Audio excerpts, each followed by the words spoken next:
I'm James Cage, and I'm demonstrating my final project today, an offline reader that scrapes a web page, finds all the news articles on the page and tags them, and sends them to an offline reading service.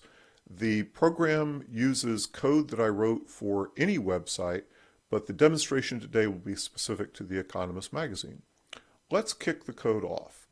This is the code itself. If I were to run the code, I could just run it as is, and it would find the most recent issue based on the current date.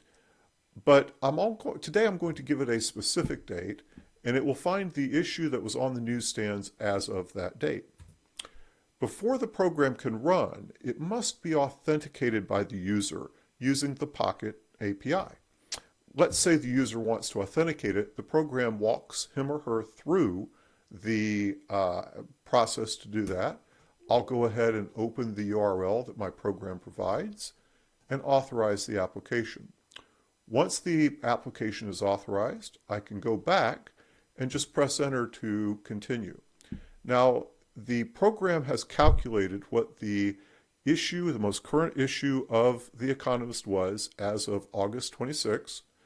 It created the URL that The Economist uses for that issue, downloaded the text, and is now applying a regular expression to that text to find all of the news articles. When it finds the articles, it sends them to Pocket via the API. And you can see more information about the API here. And you can see the web page it's using here, and you can see that there are many dozens of articles. And we'll see in a minute exactly how many. How is it doing? It takes about a minute to go through all of the articles on a typical issue of The Economist.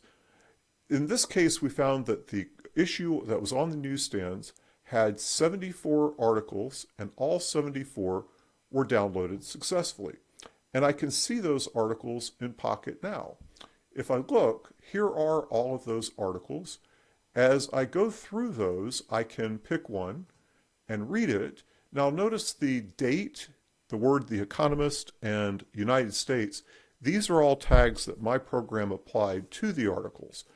I'm in the United States, so if I click United States, I have now filtered all of the articles to be just about the United States. And if I've been using this program for a while, I can even see prior issues that had that tag. In a 3-minute video, I can't show all the work that I did in terms of error checking, testing, etc., but I do hope you'll read the README file. Thank you very much for reviewing my project.